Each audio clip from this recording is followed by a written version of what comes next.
గురించి ఏం మాట్లాడిందో వినండి. ఇది ఆర్ఎస్ఎస్ పాంచజన్యం.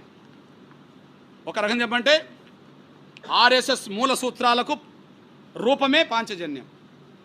ఓకే, హిందువులకు అందరికీ భగవద్గీత ఉంటుంది, లేదా మతపరంగా క్రైస్తవులకు బైబిల్ ఉంటుంది, ప్రవక్త నమ్ముకున్న వాళ్ళకు ఖురాన్ ఉంటుంది.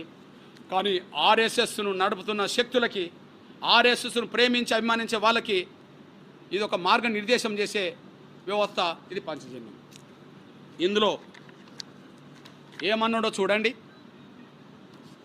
ఈయన ఏమంటాడంటే, అందులో ఏమంటారంటే 20 అస్పృశ్యత ఒక శాపం. అస్పృశ్యత ఒక శాపం. అస్పృశ్యత ఎక్కడి నుండి వచ్చింది? కులం నుండి వచ్చింది. కులం ఎవరు తీసుకొచ్చిండ్రు? బ్రాహ్మణులే తీసుకొచ్చేసారు. అంటే ఈ శాపానికి ఈ పాపానికి కారకులు ఎవరు? ఈ శాపానికి ఈ పాపానికి కారకులు ఎవరు? కులవస్థను తీసుకొచ్చిన వాళ్ళే. కాబట్టి వాళ్ళే బ్రాహ్మణులని నేను అంటున్నా. అందుకు చదువుతాయినండి. అస్పృశ్యత మన ధర్మంలో ఒక భాగమని, దానిని అతిక్రమించడమే ఒక తప్పని సర్వసామాన్య ప్రజానీకంలో ఉండే నమ్మకమే ఈ అస్పృశ్యత అనే జాడ్యానికి మూల కారణం. అంటే అస్పృశ్యత పాటించడమే ధర్మమాట. అట్లా నమ్మడము ఇది జరుగుతున్నది, అది తప్పు అని చెప్తున్నారు అని చెప్పి లాస్ట్కి ఏమంటాడు? అస్పృశ్యత వల్ల పీడిస్తున్న ఈ కలంకాన్ని రూపుమాపేందుకు శాయశక్తిలో మనం శ్రమించాలి అని చెప్తాడు. ఈ కలంకం మాత్రం అలాగే ఉండిపోవద్దని చెప్తాడు. కలంకం ఉండిపోయిందని చెప్తాడు. కలంకం ఉండిపోవాలని చెప్పిండా? అదే సమయంలో మీ అన్నగా 3వ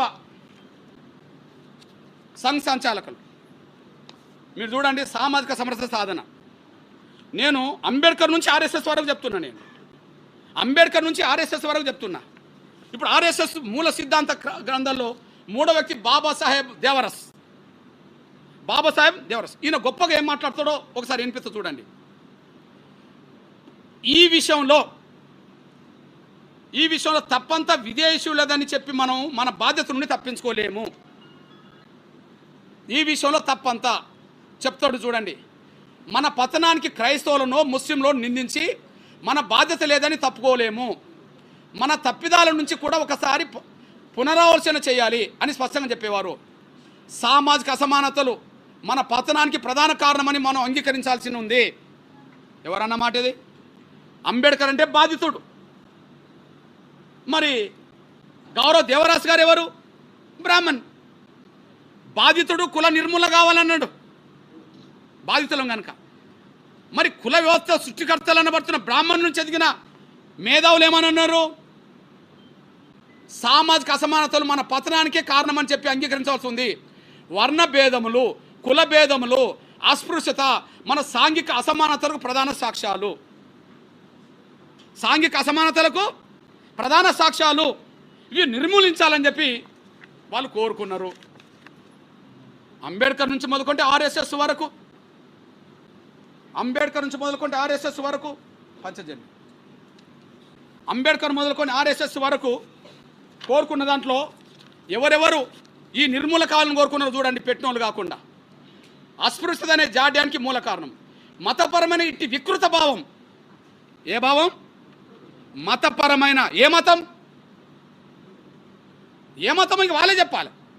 మతపరమైన ఈ వికృత భావం ఉన్నందునే అనేక శతాబ్దాలుగా ఎందరో మతాచార్యులు, సంఘ సంస్కర్తలు నిరంతరంగా కృషి చేస్తున్నప్పటికీ వినాశనకరమైన ఈ దురాచారం నేటికి కూడా ప్రజల మనస్సును పట్టుకొని పీడిస్తున్నది. వినాశనకరమైన ఈ దురాచారము అని అన్నాడు. పట్టుకొని పీడిస్తుంది అన్నాడు. గురునానక్, రామానుజాచార్యులు, బసవేశ్వరుడు, శంకరదేవుడు, స్వామి దయానందులు, నారాయణ గురు, గాంధీజీ, వీర సావర్కర్ మొదలైన వారెందరో హిందూ సమాజాన్ని పట్టి పీడిస్తున్న ఈ కలంకాన్ని మాపేందుకు శాయశక్తిలో శ్రమించారు. కానీ ఈ కలంకం మాత్రం అలాగే ఉండిపోయింది అని అన్నారు. ఉండిపోయిందని తొలగించుకోవాలన్నా వద్దా? తొలగించుకోవాలి కదా. తొలగించుకోవాలంటే ఇప్పుడు ఏం చేయాలి? ఈ దేశ కుల వ్యవస్థకు కారకులు ఎవరు? బ్రాహ్మణ సమాజమే. బ్రాహ్మణ సమాజంలో కొంతమంది పెద్దలు కూడా ఈ కుల వ్యవస్థ వల్లనే ఈ అసమానతలను చెప్పేశారు. మిగిలిన బ్రాహ్మణ సమాజం ఏం చేయాలా? ఈ కుల వ్యవస్థ రద్దు కోసం ముందుకు రావాలి. ఈ కుల వ్యవస్థ రద్దు కోసం ముందుకు రావాలి. అదే సమయంలో కేంద్ర ప్రభుత్వం కూడా ఆలోచించాలి, రాష్ట్రపతి కూడా ఆలోచించాలి. నేను ఎందుకు మాట్లాడుతున్నా? ఆర్డర్ను రద్దు చేసుకోమని ఎందుకన్నానంటే ఆనాడు ఈ ఆర్డర్ను తీసుకొచ్చింది రాష్ట్రపతి బ్రాహ్మణుడు. ఆనాడు ప్రధానమంత్రి హోదాలో ఉన్న వ్యక్తి నెహ్రూ బ్రాహ్మణుడు. ఆనాడు దేశ క్రైస్తవ ప్రతినిధిగా పాల్గొన్న ముఖర్జీ బ్రాహ్మణుడు. కాబట్టి ఎవరికి లేని వివక్ష మా మీదకి వచ్చేసింది.